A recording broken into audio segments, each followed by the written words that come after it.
Hello everybody, welcome to Mystery Trail. Got a great show for you tonight. It's going to get a little bit deep.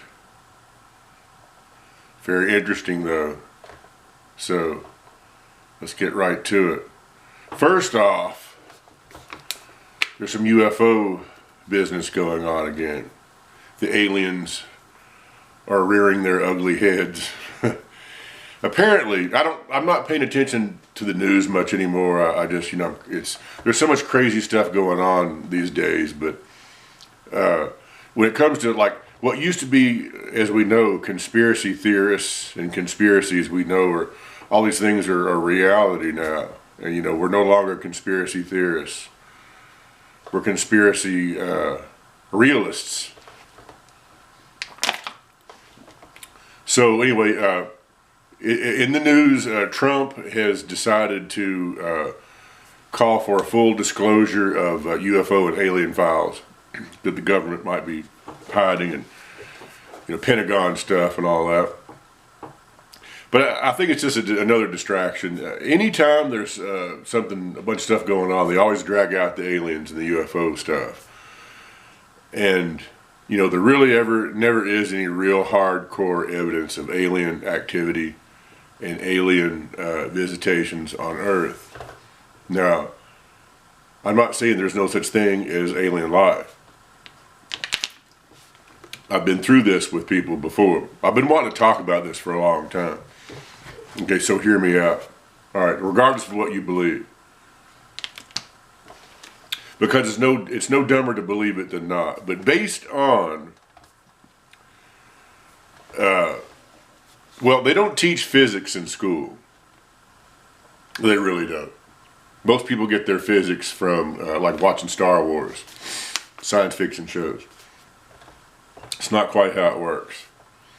If people were to educate themselves, they'll find out that the alien thing doesn't hold up that well. And anytime I try to talk about it, people are like, "Oh no, most people I think actually do believe in aliens, for the most part, or the alien astronaut theory that we've been visited, that there's life out there, and all that. I remember one time I tried to tell this in person to it was a cop, and he says, "Oh no, there's aliens. There's trillions of solar systems nearby around us, and there's got to be something else out there other than us." And that's true. He is right about that, but he didn't. The idea of them making it all the way here is kind of a fallacy if you accept Einsteinian physics. Now, if you don't accept that, if you don't accept science of that type, what we know, then it's possible. But the thing is that if there are aliens coming here and visiting Earth regularly, and making a go of it, they'd have to have a base nearby, or like a mothership all the time around that they can come back and forth to. That is possible. Like a base on the other side of the moon, or even a base on Earth somewhere, like deep under the ocean. There's so many places on Earth that we've not explored yet. We have no idea what could be here, really. So that is also possible. But the thing is, if they're making regular trips to connect with us and spy on us, or whatever, they would have to have some kind of launching base nearby. Some kind of launch pad, first off. Because the nearest star system is that could contain, let's say, livable planets, that we know of, is 4 light years away. So in other words, it takes 4 years, even if you're traveling at the speed of light, it will take 4 years to get here from there. And then you get here and you have to refuel whatever passes for fuel or food that they would have. And then you've got to go back. Take another 4 years to get back. So it's 8 years round trip. Even if you're traveling at the speed of light. Now, if you're traveling past the speed of light, you're getting into time dilation there. It's just like you start losing time that way. And that's a whole other discussion, but you know, that's really not going to work either. You're really messing stuff up. And you'd have to have a, you know, a spaceship that is not going to warp and fall completely apart going at those speeds. God knows what it had to be made out of and what kind of, you know, warp drive you're using. And the only inclusion of that is scientists think that there could be, you know, possibly like a wormhole that you can go through, but, you know, we're talking about big time sci-fi, you know. I'm not saying it's not possible, it's just, you're really, you're out there with that. And so the next thing, so the nearby planets close to Earth, Mars and Venus, are basically uninhabitable. They talk about wanting to go to Mars. You know, Mars has no molten core. It's a dead planet. When they show pictures of it, it just looks kind of like the Arizona desert or something. Problem is, it's colder than Antarctica all over it. The gravity's different. There's no oxygen really to speak of in that atmosphere to you know, fly around in. And it doesn't turn at the same rate that it does on Earth. So it's not really a nice place at all.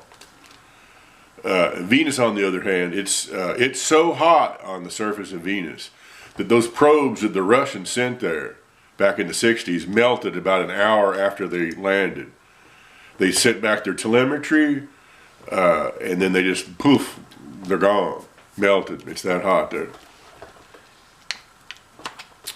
And also, like, 1 year there, the way that it turns, it's like a whole day here, basically. Venus turns in the exact opposite direction that the Earth orbits. It does much slower. So a whole day lasts basically a year there, if that makes sense. I mean, to make a complete cycle. Yeah, you can't, nothing's gonna, you couldn't build a metal ship of any kind there, even if you were there. You couldn't construct anything, a base or anything like that at all. And it's considered a Goldilocks planet. It's considered very much like Earth. Yeah. So you can't do that. So that's basically, you know, that's astrophysics in a nutshell there, as far as aliens are concerned. I believe, you know, if they're out there, if they could, what they would probably most likely do, let's say if they're intelligent, and more intelligent than us, they would do the same things that we would do and send out robot probes. There's no reason to send out a person, like a biological entity of, you know, let's say, you know, whatever they are. There's no reason to send out a person, because you could send out a robot probe so much easier. Think about the drones that we have now. They're almost completely telepresent now, all these drones that you use. So they could send out something like that. It would be much easier to send out a drone. Or, you know, some kind of robot that looks like C-3PO even, or whatever it is that whatever their body is like. They could send out something, you know, that like a protocol droid that could communicate with us. Or if they wanted to attack us, they could send out some kind of military equipment that was isn't manned by anything. You know, just some kind of whatever passes for a computer, a microchip inside for a brain. They wouldn't have to put their brain up here. They could put it down here, where you could armor it. You know, that just makes sense to me. So you know, so yeah, you know, I think a lot of it's just media hype, that sort of thing.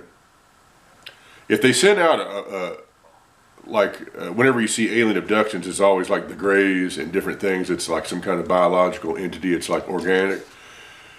You know, probably they wouldn't survive here, because you go through that again. You know, H.G. Wells worked that out back in 1898 with his book War of the Worlds.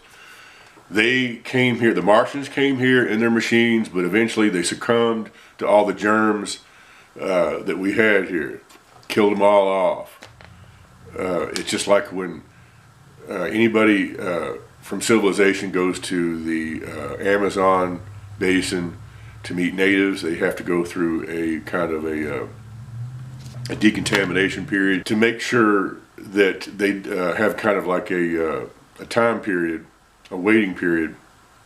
Of quarantine so they don't bring any kind of germs from civilization to the native population,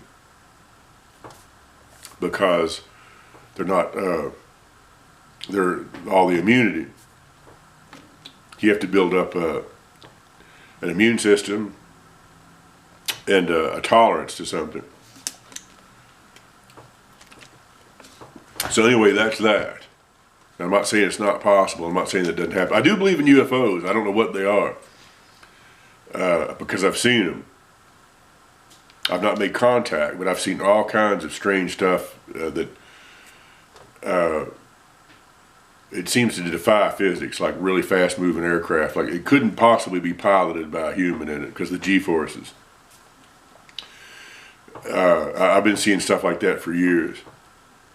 Odd aircraft. It's craft of some type. So I believe UFOs are real. That's been going on for some time. So anyway, that's that. So the next thing I want to bring up is the silver and the gold markets. I've been following silver, not gold so much because I can't afford any gold, but gold's gold. But I have been following silver, and this week silver went down a little bit. It went really down like I think the week before. That's the time people probably should have gotten in and bought some, really. But I think it's just really just too late for that. I don't know. I'm not saying that you can't still keep buying on the way up, but I think the real reason that people are buying so much silver or any kind of precious metals is they're afraid of digital currency, that we're turning towards digital currency. And I think that really is true. You know, I don't think that's a conspiracy theory. They've already tried to do away with pennies. And like pennies haven't had copper in them since 1982. I know that. You know, the pennies that you have are just zinc crap. They're worthless junk. They're not worth the metal that they're printed on. Minted in, I mean. They're basically worthless. And there, you know, a lot of this stuff is fiat currency. I do believe that we will go to digital money. I don't know when, but soon, because a lot of people they're cool with it. Like a lot of the younger people use just nothing but their phone. They've been doing that for years. Their phone apps and cash apps and everything. And you know, God knows what all that's backed up with. A lot of times, a lot of people don't want to use cash. Using credit cards, phone apps, pay apps, all that. Cryptocurrency. There's cryptocurrency, which is tradable, which goes up and down and fluctuates just like a stock. You know, the dollar is plummeting all the time. All the inflation, stagflation. They can bring in a digital currency, which we know all the problems with that is because, you know, you won't be able to park your money and hide it anywhere. And I think people want to have tangible assets, money that they can park somewhere that they can hide and put away that'll hold value and increase in value. And that's, you know, that's my theory on it. I mean, I can just see all this coming. In Iran right now, people are just going wild buying up gold because they're going crazy, man. They're freaking out.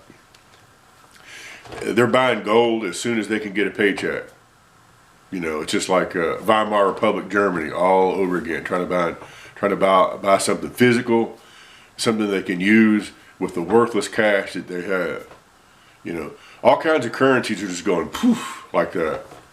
You know, it's a war between like you know, the U.S. and all like the BRICS countries and stuff. I think they're about ready to fold. Oil, schmoil, I don't care what it is. All that stuff's about ready to fold, I believe. You know, the swords are drawn on all that. So I don't, you know, all I can say is get the popcorn out, you know, pop the popcorn and just sit back and just watch it all happen because the chaos is out there, man. And people are going to panic. People freak out. But the main thing is I believe what you can get in on is the next gold is ammunition, ammo. Because any kind of ammo. You can always shoot it, you know. You can store it forever. It stores for 100 years, most if you store it properly in cans. I went out and got this week some 5.56. The week before I got some 7.62 NATO. And just a little bit, you know. Every time I get a paycheck, something, I'll go out and buy a little bit. Just kind of slowly stacking it. Because I can always use it, you know. And that's not anything political. Because you just think, you know, years ago all the Chinese stuff went away, all the Russian stuff was plentiful, it went away. Recently, the Yugoslavian stuff, they were trying to cut that off. They weren't going to export that anymore, Yugoslavia, or not Yugoslavia, but Serbia. Serbia wasn't going to export stuff. That's real, man. This is real. This is happening. This is happening, people. This is real. This is real. This is real. And if people want to go out and get that stuff and they can't get it, it's, you know, you won't. The thing is, not so much it goes up in value, is that you just won't be able to get it. And that's the thing. So, anyway, I just wanted to cross that with you. We'll talk more about this later. Hit like and subscribe if you're new to the channel, and I'll see you later.